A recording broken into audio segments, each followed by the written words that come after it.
Hello, everyone.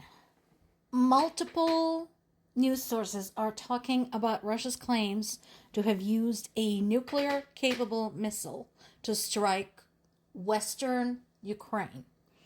So, again, we have yet to verify this. Judging by the power of the strike, this is likely true. So, I do want to give you some technical details so that you know what we are dealing with here, because this missile has certain capabilities that should concern everybody.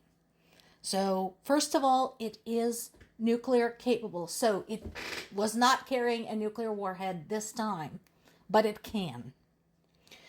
The missile is called Oreshnik, which is a translation, a Russian word for hazelnut tree. It is a hypersonic intermediate range ballistic missile. It can travel at speeds up to Mach 10 over 7,600 miles per hour. This particular missile was fired as part of a large-scale overnight attack. It involved hundreds of drones and dozens of other missiles. That's why it's hard to make a positive ID on this. All right? And the areas targeted included Ukraine's capital, Kyiv, and the western Lviv region. This goes back to what I pointed out earlier multiple times, that even though it's true that people are being evacuated or people withdraw on their own from the front areas, from the areas right next to the military action, they don't really have anywhere to go because nowhere in Ukraine is safe right now. Now, as far as the official excuse for this, there's more than one. One allegedly in retaliation for the strike on Putin's private residence in Novgorod, which never took place. We already know that was a hoax. Another possible reason was to teach a lesson to Europe, who has been in conversation with Ukraine about possible plans for peace and security guarantees. However, I have another hypothesis to propose. And it wasn't even verbalized by me. This comes from Shrike News. So, this is a quote directly from Shrike.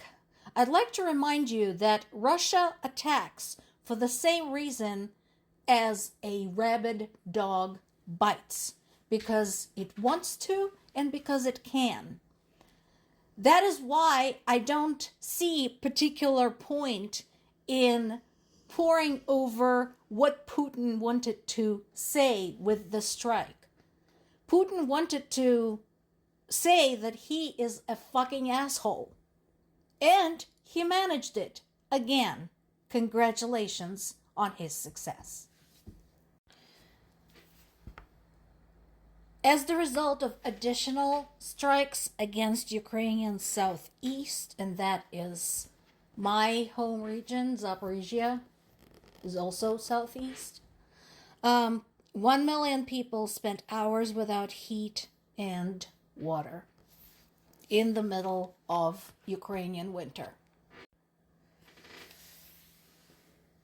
The infrastructure damage was very widely spread across Dnipropetrovsk region, Zaporizhia region, and once again, I don't understand why everybody's so convinced that there is some way to get Russia to act like a civilized adult and stop being, as Shrike News so eloquently put it, a fucking asshole. I mean, how do you explain this?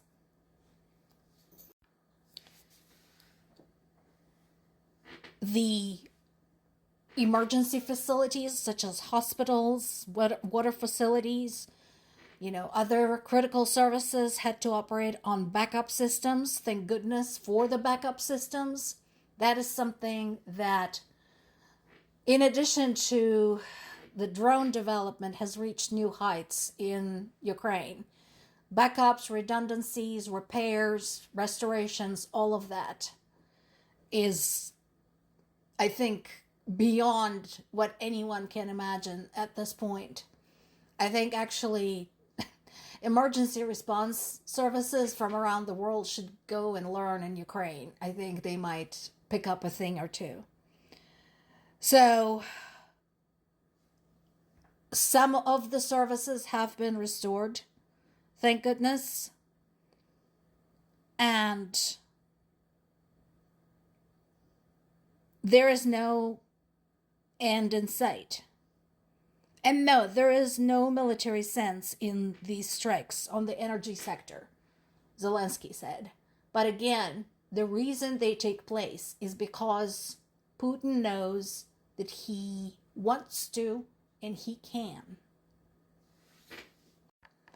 So, after the talks in Paris that took place on Tuesday, the United Kingdom and France signed a declaration of intent on deploying troops in Ukraine if a peace deal is struck. Now, again, the problem here is that if. That is a big if. If a peace deal is struck, how the hell do you strike a peace deal with Russia?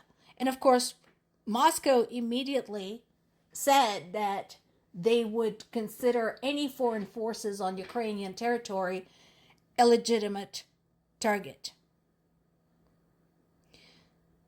And we haven't even gotten to any kind of peace, anything. Basically, what Russia wants is a military supervision of Ukraine. So they want a portion of Ukraine, but where there is no, official ownership by Russia, they want to put their own troops there under the guise of providing, peacekeeping support. That's what they want.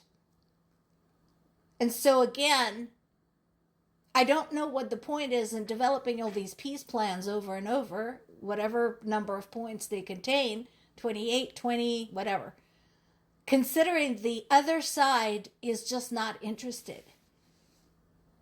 And Zelensky did say that he did not receive sound guarantees of security. Again, my question to Europe is, how safe are you guys feeling? Sure, you have Ukraine protecting your ass right now, but Ukraine is not an infinite resource.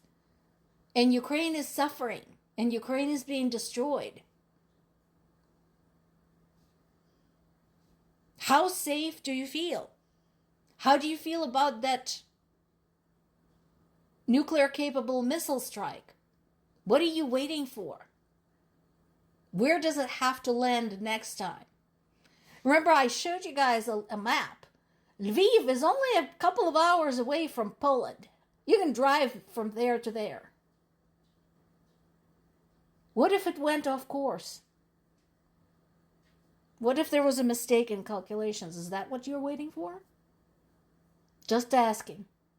Those questions need to be asked. They had better be asked now than later, because later might be too late. More to come.